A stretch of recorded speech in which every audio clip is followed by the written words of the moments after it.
नगर परिषदांची मुदत यापूर्वीच संपलेली आहे। राज्यामध्ये एकूण 147 नगरपंचायती आहे, त्यापैकी 42 नगरपंचायतीसाठी निवडणूक होत आहे। त्यामध्ये 15 नवनिर्मित नगरपंचायती आहे आणि 27 नगरपंचायतीची मुदत यापूर्वी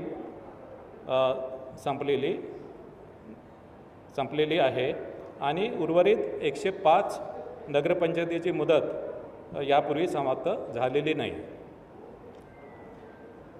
नगर परिषदची साधारणतः सदस्य संख्या ही 20 ते 75 आहे आणि नगरपंचायतची सदस्य संख्या ही 17 आहे।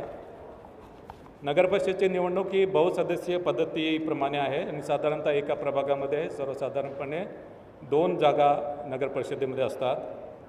पण नगर परिषदेच्या सदस्य संख्येचा आकडा विषम जर असेल तर नगर परिषदेमध्ये एका प्रभागामध्ये 3 जागा असतात। म्हणजे साधारणतः मतदारांना 2 ते 3 सदस्यांसाठी वोटिंग करावं लागेल। याशिवाय नगर परिषदेचा एक अध्यक्ष आहे, यासाठी सुद्धा मतदान करावं लागेल।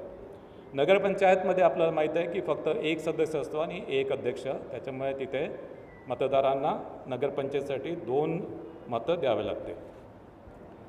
नामनिर्देशन हे पूर्णपणे राज्य निवडणूक आयोगाने जे संकेतस्थळ विकसित केलेले आहे त्या संकेतस्थळावर ऑनलाईन नामनिर्देशन पत्र स्वीकारले जातील आणि एका प्रभागामध्ये एका उमेदवाराला जास्तीत जास्त 4 नामनिर्देशन पत्र दाखल करता येतील।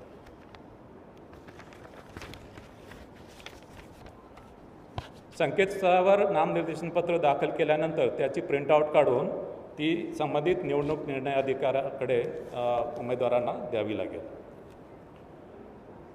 नामनिर्देशन पत्रासोबत जात वैधता प्रमाणपत्र देणे आवश्यक आहे।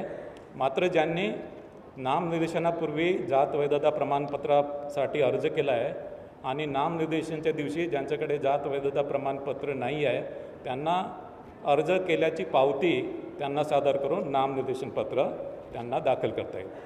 मात्र असा उमेदवार फायनली अंतिमतः निवडून जर आला तर त्याला 6 महिन्याच्या आतमध्ये जात वैधता प्रमाणपत्र देणे हे बंधनकारक राहील।